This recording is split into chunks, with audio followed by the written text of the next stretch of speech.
the shovel struck something that wasn't earth. A dull, hollow thud echoed across the backyard of a quiet farmhouse in Salem, Idaho. The air was still that morning, no wind, just the metallic rhythm of spades cutting into soil that hadn't been turned in years. Detectives paused, exchanging glances. One of them knelt, brushing away the dirt with gloved fingers. The smell hit first a sharp chemical rot that clung to the inside of the nose, then a glimpse of white plastic tightly wrapped, bound with gray duct tape. No one spoke for several seconds. On the other side of the yard, cameras rolled silently. Federal agents stood by the fence, their radios muted, their faces frozen. They had come looking for the children of a woman named Lori Vallow Daybell, a suburban mother who had once posted family photos filled with sunshine and scripture verses. For months, she'd told everyone the same story, that her kids were safe, that they were in Arizona with relatives or protected from evil. Now the truth was emerging from the ground. When the plastic was pulled open, the unmistakable form of a small boy appeared, his pajamas still clinging to him, duct tape wrapped around his mouth and wrists. Nearby, under another patch of soil, they found fragments of charred bone and flesh, what remained of a teenage girl. The agents didn't need to check the tags to know their names. Joshua J.J. Vallow, age 7, Tylee Ryan, age 16, the missing children of Lori Vallow Daybell. The wind began to pick up, as if the earth itself exhaled. Across the yard, a detective whispered, "They were right here the whole time." The house, the same one where Lori's new husband, Chad Daybell, had preached about prophecy and resurrection, now stood like a monument to delusion. By the time the coroner's van arrived, reporters were already gathering at the gate. Helicopters circled overhead. And somewhere in a cell hundreds of miles away, Lori Vallow Daybell smiled when she heard the news. "They're safe now," she said softly. "They're with God." Before the bodies were unearthed, before the headlines and the mugshots, Lori Vallow Daybell had been the picture of modern American motherhood. Pretty charismatic, always smiling in photos with her children, she looked like the kind of woman who hosted Bible study and baked cupcakes for school fundraisers. Born Lori Noreen Cox in 1973 in San Bernardino, California, she grew up in a deeply religious family. Friends from high school remembered her as the girl who believed she had a direct line to God. By her early 30s, she'd married, divorced, remarried, and joined the Church of Jesus Christ of Latter-day Saints. To many, Lori seemed warm and caring, the type who called people sweetheart and hugged everyone. But those close to her noticed something darker, a growing fixation with prophecy, the afterlife, and the idea that the world was on the brink of collapse. In 2006, she married Charles Vallow, a successful businessman who adopted her young son Colby and later their newborn Joshua J.J. Together, they built what looked like a happy blended family in Arizona. Yet behind closed doors, Lori's obsession with religious visions was intensifying. She devoured the writings of self-styled doomsday preppers who claimed that righteous believers would survive the apocalypse. Then in 2018, she met Chad Daybell, a small-town author and podcaster from Idaho, whose books blended Mormon theology with end-times fantasy. Chad told followers he had been chosen by God to gather the 144,000 who would survive the coming cleansing of earth. He believed he could see beyond the veil, identify dark spirits, and communicate with angels. Lori didn't just believe him, she worshipped him. To her, Chad wasn't a fringe prophet. He was the man who understood her visions, her mission. The two began corresponding, secretly calling each other James and Elena, claiming they had been lovers in multiple past lives. By 20, their relationship had turned both romantic and apocalyptic. Lori began telling friends her husband Charles had been replaced by a demon named Ned Schneider. When Charles confronted her, terrified by her talk of evil spirits and resurrection portals, she laughed. Weeks later, he was shot dead by her brother Alex Cox, who said it was self-defense. Police accepted the story. No charges were filed. Lori moved to Rexburg, Idaho to be near Chad Daybell. She brought her children Tylee and JJ, but soon began calling them zombies, souls overtaken by darkness. Friends grew uneasy. Family members pleaded with her to get help. Then in September 2019, the children vanished. When questioned, Lori smiled calmly and said they were safe and happy. She attended church, went dancing with Chad, and posted cheerful photos while the world began to whisper her name in fear. What no one realized yet was that Lori Vallow Daybell had already crossed a line from faith into fanaticism, and the two people who loved her most had paid the price. September 2019 began like any other month in Rexburg, Idaho, calm, quiet, with the faint smell of harvest in the air. Neighbors on Pioneer Road saw Lori Vallow Daybell's children playing in the yard. JJ chased the family dog. Tylee lounged on the porch, scrolling through her phone. They looked like any siblings enjoying the last days of summer. Within weeks, they were gone. The first to vanish was Tylee Ryan Laurie's teenage daughter. On September 8, 2018, she was seen for the last time at Yellowstone National Park. A photo from that trip would later become haunting. Laurie smiles beside Tylee and JJ, sunlight cutting across their faces, a perfect family snapshot hiding the beginning of horror. 2 weeks later, on September 23rd, JJ disappeared. He was last seen playing with a neighbor's dog. The next day, Laurie told JJ's school that she was withdrawing him to homeschool. No one ever saw him again. Then Laurie vanished too. When relatives began asking where the children were, Laurie's answers changed like the weather. They're safe in Arizona. They're with my friend Melanie. They're with relatives. None of it was true. By November, police were actively searching. On December 20th, 2019, an official missing children alert was issued. Investigators executed a search warrant at Laurie's townhouse.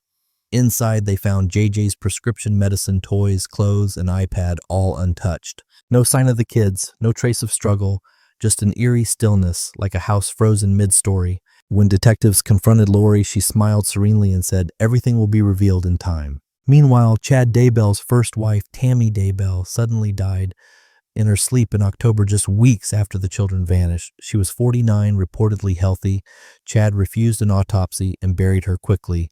2 weeks later, Laurie and Chad were married on a Hawaiian beach. The photos from their wedding flower leaves white sand, bright smiles horrified the public once investigators revealed the timeline. A husband's wife dead, his lover's children missing, and a marriage conducted before the bodies were cold. By January 2020, the case had gone national. The media dubbed Laurie the cult mom. She and Chad fled to Kauai, refusing to say where the children were. In February, police gave her a court order, produced JJ and Tylee within 5 days. She didn't. Instead, she packed beach towels and sunglasses and went shopping for jewelry.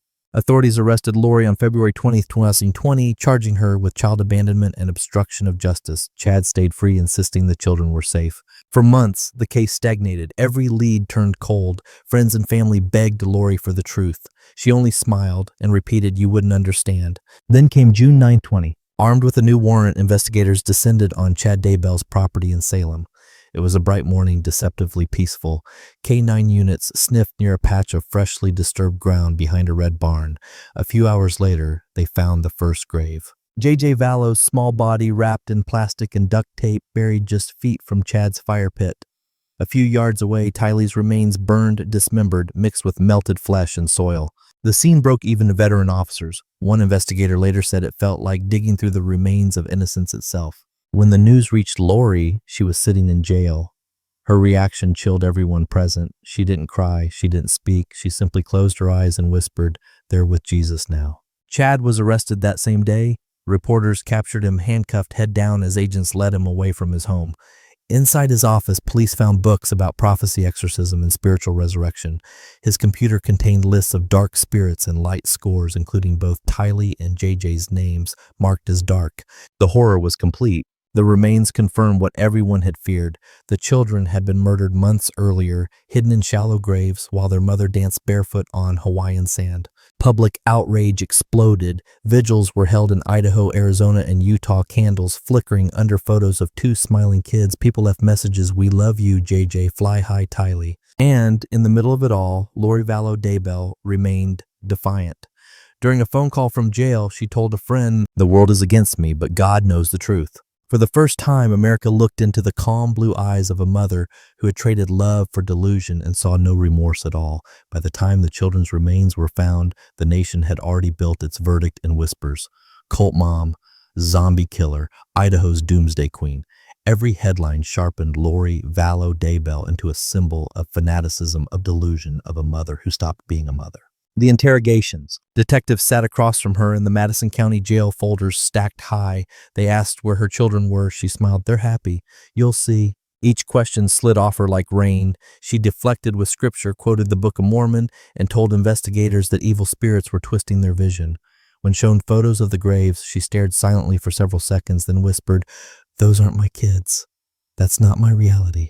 To investigators, it was the coldest denial they'd ever heard. The charges. In June 2021, Laurie and Chad Daybell were both indicted on first-degree murder conspiracy to commit murder and grand theft by deception. Prosecutors announced they would seek the death penalty. But in 2022, a psychological evaluation found Laurie unfit to stand trial, diagnosed with delusional disorder and extreme religious psychosis. She spent 10 months at a state psychiatric facility before doctors declared her restored to competency. When she re-entered the courtroom in April 2023, her blonde hair neatly curled, she looked more like a suburban PTA mother than a murderer. She greeted her attorneys politely. When asked for her plea, she said not guilty. Inside the courtroom, the trial opened to a packed gallery. The prosecution's first move was devastating, a slow slideshow of Tylee and JJ, birthday cakes, camping trips, smiling selfies, followed by forensic photos of the graves. The contrast drew audible sobs from jurors. Prosecutor Rob Wood told them, "This case is about power deception and apocalyptic obsession. Lori Vallow Daybell chose Chad Daybell's visions over her children's lives." The defense offered no denial that the children were dead. Instead, attorney Jim Archibald argued that Lori was a victim of manipulation, ensnared in Chad's spiritual control. She believed her children were possessed, he said. She thought she was saving them. Witnesses described the couple's world of light and dark scales, translated beings and secret prayers to remove demons. Text messages between Lori and Chad referred to JJ as having a 4.3 dark rating, and Tylee has gone to the other side. To the jury, it was proof of intent. The forensics FBI agents presented phone data placing Lori's brother Alex Cox at the burial site on the exact days the children vanished. Google data location pings and text logs painted a chilling precision. Sept 9, 2019, 7:45 a.m. Alex Cox near Chad's property. For 2 hours later, Tylee's remains were found there. Sept 23, 10:12 a.m. Same pattern, JJ's grave. Alex Cox died suddenly in December 2019, an apparent natural cause, leaving behind no testimony. To prosecutors that made Lori and Chad the last architects standing, forensic anthropologists detailed how Tylee's body had been dismembered with a hatchet and burned. One juror looked away, another wept. The verdict. On May 12, 2023, after 6 weeks of testimony, the jury filed back into the courtroom, guilty on all counts. Lori Vallow Daybell showed no visible reaction. She looked down, blinked once, and smiled faintly as if hearing a private joke. In July 2023, Judge Stephen Boyce sentenced her to life in prison without parole, calling her actions the most shocking betrayal of maternal duty imaginable. "You had so many chances to stop," he said. "You chose faith over flesh, delusion over love." Lori's only statement was brief. "Jesus Christ knows the truth of what happened. My children are happy and busy in heaven." The courtroom fell silent. After the trial, in Idaho's Pocatello Women's Correctional Center, Lori adjusted quickly. Guards described her as quiet, polite, unnervingly calm. She spends hours reading scriptures and writing letters to followers who still believe she's a prophet. Chad Daybell's trial concluded 2 years later. He was convicted and sentenced to death in May 2025. His courtroom demeanor mirrored Lori's serene, almost proud. When asked if he wished to speak, he replied, "My mission is complete."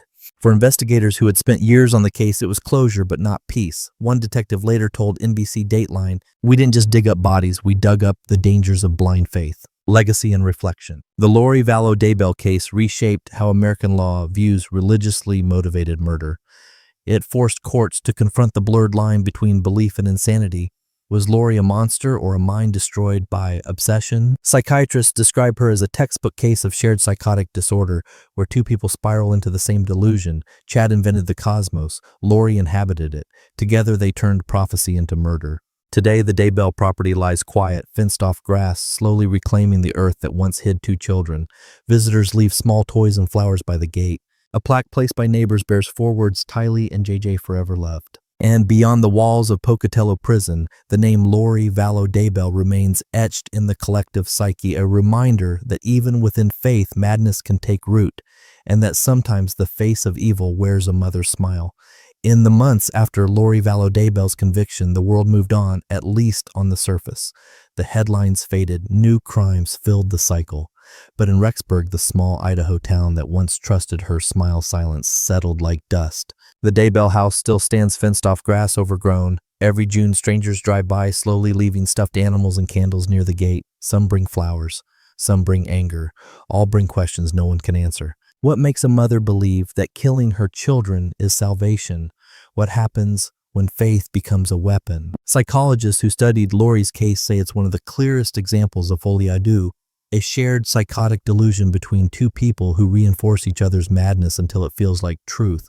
Chad built the prophecy, Lori gave it purpose, and together they made a new theology, one where love meant destruction and obedience meant death. But the horror of the Lori Vallow Daybell story isn't in its strangeness, it's in its familiarity.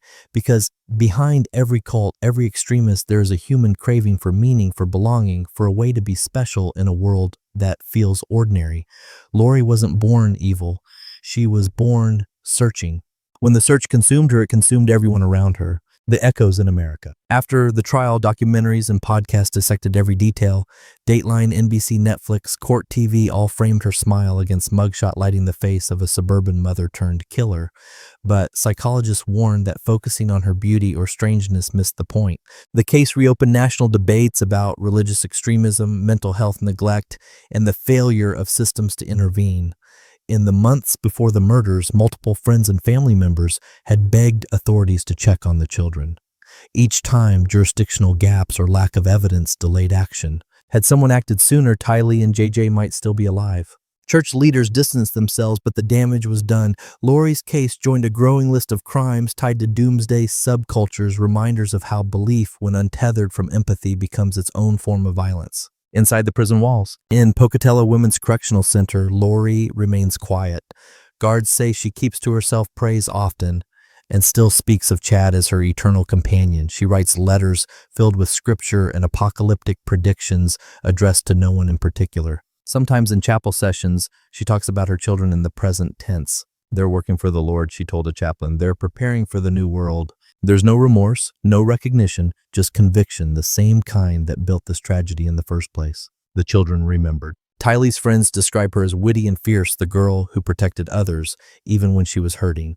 JJ's teachers remember a boy who loved hugs, who carried his service dog everywhere, who called everyone buddy. Their lives were short but not forgotten. In 2024, the city of Rexburg unveiled a small memorial, 2 trees planted side by side, one for Tylee, one for JJ. A plaque between them reads, "They brought light into the world. May we never forget the cost of losing it." At night, the wind moves softly through the leaves, a quiet rustling, like 2 children still whispering to each other. The broader shadow. The Lori Vallow Daybell case didn't just expose one family's collapse, it reflected something larger in America's cultural landscape, our fascination with killers who look like us. The pretty mother, the calm suburban wife, the believer who prays before she murders. In every generation, such stories return reminders that evil rarely announces itself with horns and shadows. It often arrives dressed in light, quoting scripture, holding children by the hand. That paradox, love and death intertwined, is what makes the Mothers of Darkness series so haunting. Final reflection. When the court lights dimmed and the cameras left, one truth remained. Faith without empathy is cruelty. Conviction without doubt is madness. And a mother without love can unmake the world she gave life to. Somewhere in the Idaho hills, the wind carries the echo of 2 names, Tylee. JJ, small voices swallowed by a belief too powerful to question. Their story's not about monsters. It's about what happens when we stop asking why and start believing anything. Because in the end, Lori Vallow Daybell didn't kill for hate. She killed for heaven. And that may be the most terrifying motive of all. In the end, it was never about faith or prophecy or the world ending.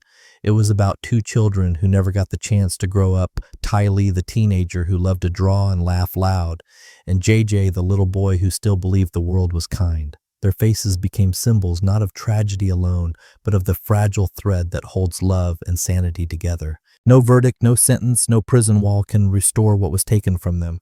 Yet their story, retold again and again, forces us to look inward, to question how easily devotion can turn to destruction when empathy is lost. Behind every act of horror lies a failure to see another human as sacred. Lori Vallow Daybell's story will fade from headlines, but the names of her children should not. They are the reminder that even in the darkest faith, there is always a choice the moment before the line is crossed, when love can still save, when help can still arrive. And somewhere under an Idaho sky that has seen too much sorrow, 2 small souls rest at peace, free from the delusions that took them, remembered not as victims of madness, but as the children who reminded the world what love is supposed to mean. Because in the end, it wasn't the world that ended, it was theirs.